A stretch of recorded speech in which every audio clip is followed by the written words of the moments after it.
Hey everyone, it's Tomer and welcome back to Budget Commander. Here on Budget Commander and over on Commander Clash, I've brewed many jank tribes including Elephant Tribal, Morph Tribal, and even the mighty Moonfolk tribe. But none of these tribes can match the beautiful perfection of the tribe that I'll be sharing with you in this video. Yes, I'm talking about 6 Converted Mana Cost Tribal, or 6 CMC Tribal for short. Our deck building restriction is simple. Each non-land card in this deck, including the commander, have a converted mana cost of exactly 6. No more, no less. 7 is right out.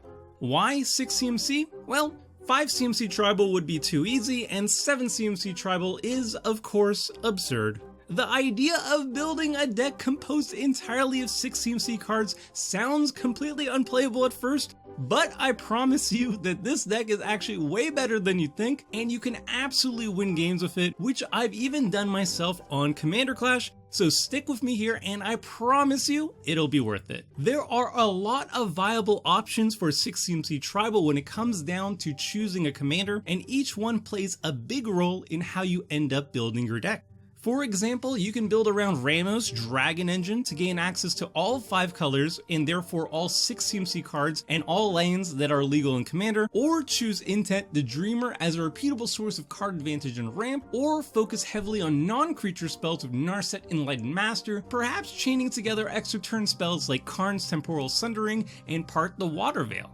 But my favorite commander for 6 CMC Tribal has to be Tasigur the Golden Fang. Tasigur's power comes from 2 parts. First is his Delve mechanic, allowing us to help pay for his casting cost by exiling cards from our graveyard, which means we can cast him for as little as just 1 black mana. In our deck, we are consistently casting him around turn 4 as a great blocker against early aggression, and then later on we have the ability to recast Tasigur multiple times if need be, which makes our commander super reliable. The second reason we picked Tasigur is his activated ability. For just 4 mana, we've got a repeatable source of card advantage, snagging any non-land card from our graveyard while also filling it with more cards to fuel graveyard strategies, like Tasigur's own Delve mechanic. An opponent gets to choose which card we get back, which sounds kinda lame at first, but in a multiplayer commander game, it's really easy to use a little bit of politics to get whatever card we want. For example, if we want to return a board wipe, just target an opponent who would also benefit from us wiping the board. So Tasigur is super cheap to cast and recast, he's a repeatable source of recursion, and he helps fuel graveyard strategies, which are all the reasons why he's my personal favorite choice to lead a 6 CMC Tribal deck, and this video will assume that he is the commander. But if you're interested in a more complete guide to the archetype that covers all the possible cards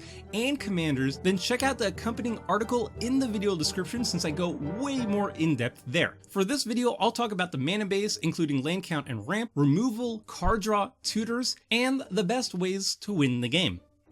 So first up is the land count. For a typical commander deck with an average CMC of 3.5, I usually recommend a mana base that includes 36 or 37 lands and around 12 sources of ramp. These decks should, on average, have no difficulty playing a land each turn until turn 4 or so, and coupled with their early sources of ramp, they can then cast all the spells in their deck. But 6 CMC Tribal has a, well, more unique average CMC and desperately wants to play a land each turn until at least turn 6, so we're going to bump up our land count. To find the right land count to accomplish this, we're going to have to do some math. I suck at math, but fortunately, Channel Fireball contributor Frank Karsten is very good at it and has written an amazing article discussing this very question, which I linked in the video description and highly recommend checking out for yourself. Using Frank's article, I found out that to reliably play a land each turn all the way to turn 6, we will need about 50 lands. Now, tossing in 50 lands into our deck is all well and good, but then we run into a problem. The higher the land count, the higher the likelihood that we encounter land flood. Luckily for us, there are ways we can reduce the risk of flooding. The most important way to do this is by running as many cycling lands as possible. You can play them as your land drop for the turn, but if you find yourself with too many lands, you can always cycle them away to draw something else. This is by far the best way to reduce the risk of flooding. Next are the non-land cards with the land cycling mechanic. While Frank probably wouldn't consider these as land replacements, I've found that in small amounts you can basically treat them as such, since it's easy to pay 2 mana to cycle them for a land. Land cycling cards also double up as mana fixing for the deck, with cards like Sylvan Bounty able to fetch any basic land, and Jesse and Zombies being even better because they can fetch dual lands like Fetid Pools. All these cycling cards also provide the added bonus of quickly filling our graveyard to fuel our graveyard strategies, like using Delve to cast Tasigur for less mana. After a lot of playtesting, I found that running 46 lands, including all the cycling lands, plus 4 land cycling cards, ends up being a very consistent way to hit all our land drops while not flooding out. While hitting all our land drops is a great start, we don't plan on twiddling our thumbs casting nothing until turn 6. I feel the need for speed. So let's add some ramp to speed things up. You'd think 6 CMC Tribal would struggle with early sources of ramp, but we've actually got a fair amount.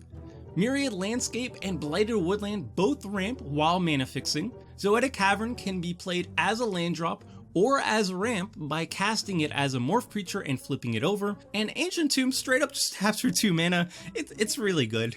We've also got Isolated Watchtower to ramp off the top of our library, and Terrain Generator to ramp lands out of our hands. Both really good reasons to keep a decent amount of basic lands in our deck. We've even got some 6 CMC ramp spells that can ramp for less than 6 mana. Sheffet Monitor can be cycled for 4 mana, ramping us in the process while also fueling our graveyard strategy. There's also Avatar of Growth, which in a typical 4-player free-for-all game will only cost 3 mana to cast, and while it does ramp our opponents as well, it benefits us much more since we can cast it turn 3, and then we are set to cast our 6 CMC spells the turn after, plus it's a nice blocker. After spending the first turn cycling and ramping, we'll be ready to start making our presence known to the table. Because we are a slower deck, the best way to keep up with our faster opponents is to play control, policing the board with powerful removal spells to slow our opponents down to our pace. To deal with creatures, we've got targeted removal like Curtain's Call, which thanks to the Undaunted mechanic is often going to be cast for only 3 mana. There's also Tetzimok, Primal Death, which we can set up in previous turns with spare mana we've got laying around before nom-nomming a bunch of creatures. Noxious Gearhulk is one of many creatures we have available to us that kill something when it enters the battlefield. Most important of all are the creature board wipes, of which there are a few available to us like Deadly Tempest.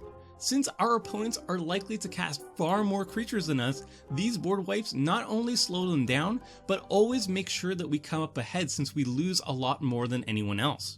To deal with artifacts and enchantments, there's no better answer than Bane of Progress, which can absolutely devastate our opponents, but will never affect us since we run so few artifacts and enchantments.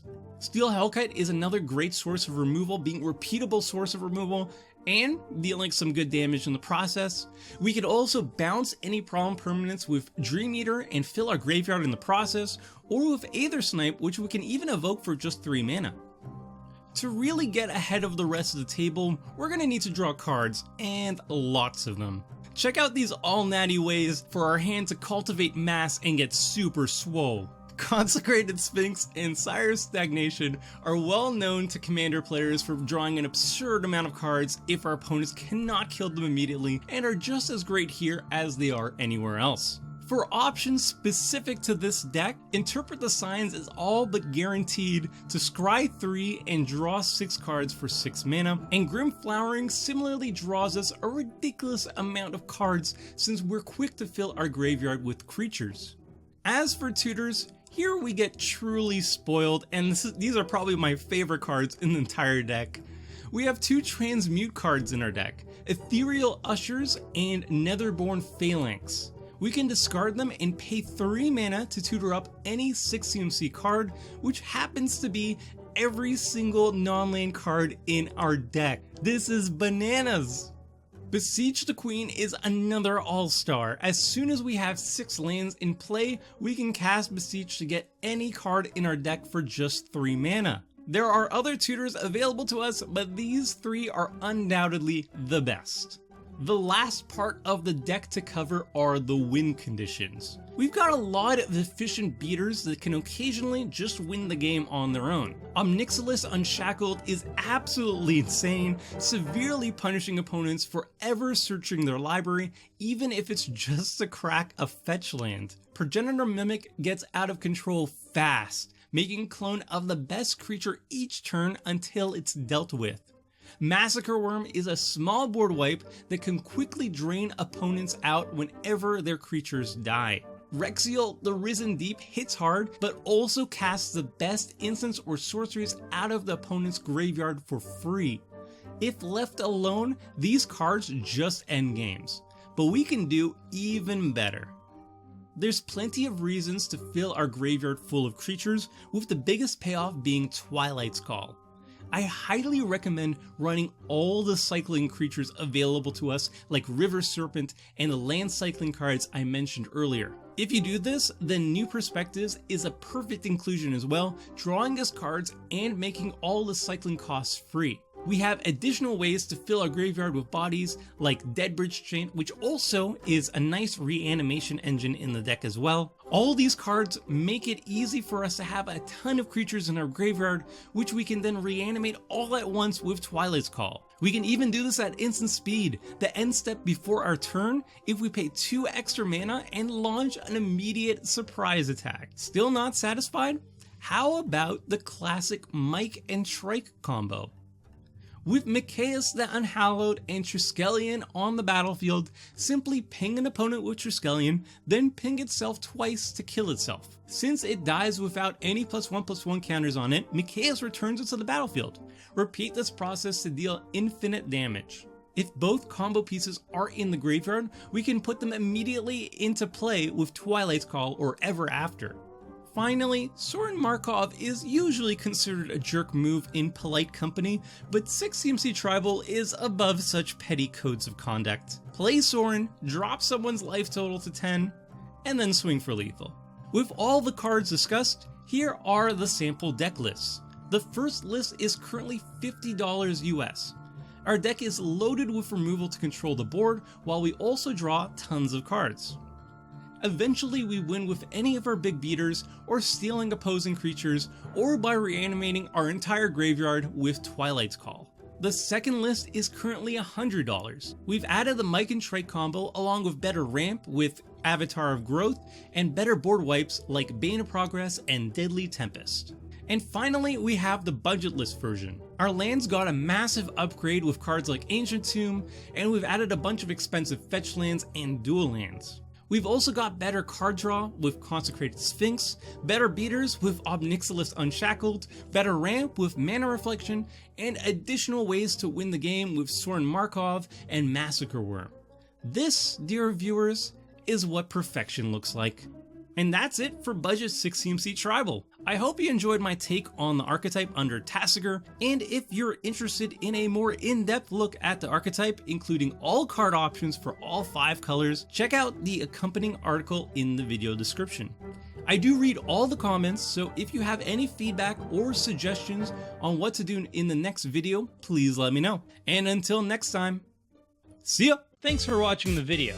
If you liked it, help us out by clicking that like button down below. And to keep up with the latest and greatest, click on the subscribe button, and don't forget to hit that bell icon to get alerts whenever we have new videos. And if you want to check out similar videos, click on the links here and here.